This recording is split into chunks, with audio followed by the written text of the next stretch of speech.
হিমালয়ের দুর্গম শৈলশ্রেণীর পাদদেশে অবস্থিত মায়াকোট রাজ্যটি ছিল যেন এক রূপকথার দেশ।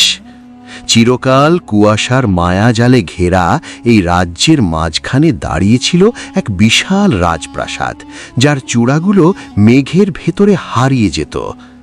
এই রাজ্যের অধিপতি রাজা বিক্রমাদিত্য ছিলেন একজন ন্যায়নিষ্ঠ এবং প্রজাবৎসল শাসক, কিন্তু তার জীবনের সবচেয়ে বড় রহস্য ছিল তার অর্ধাঙ্গিনী রানী চন্দ্রাবতী।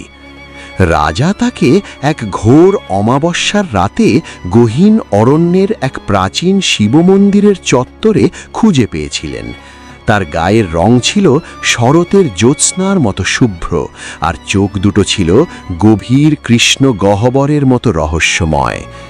বিয়ের পর প্রাসাদে আসার পর থেকেই রাজবাড়ির অন্দরমহলে এক পরিবর্তন লক্ষ্য করা গেল। রানী খুব একটা কথা বলতেন না, সবসময় এক নীরব বিষণ্ণতা তার চারপাশে ঘিরে থাকত। প্রাসাদের উত্তর প্রান্তে একটি ঘর ছিল, যা সম্পূর্ণ কালো গ্রানাইট পাথর দিয়ে নির্মিত।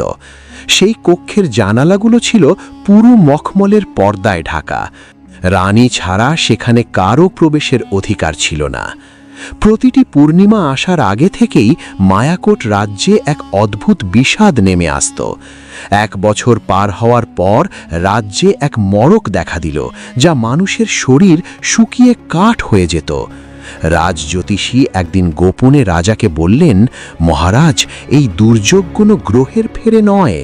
তিনি জানালেন, প্রাসাদের ভেতরেই এক প্রাচীন প্রাণভক্ষক মায়া আশ্রয় নিয়েছে। রাজা শেষ পর্যন্ত নিজের সংশয় দূর করতে এক অন্ধকার রাতে রানীর পিছু নিলেন। রানী ঘরে ঢুকে ভারী দরজাটি বন্ধ করে দিলেন। ঘরের মাঝখানে একটি বিশাল আয়না ছিল, যা এক প্রাচীন অভিশপ্ত ধাতু দিয়ে তৈরি। রানী আয়নার সামনে গিয়ে এক অদ্ভুত মন্ত্র উচ্চারণ করতে লাগলেন।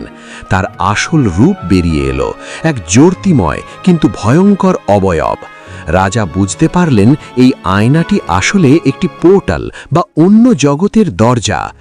রাজা এক মুহূর্তের জন্য থমকে দাঁড়ালেন, কিন্তু পরক্ষণেই তার কানে এলো প্রজাদের আর্তনাদ।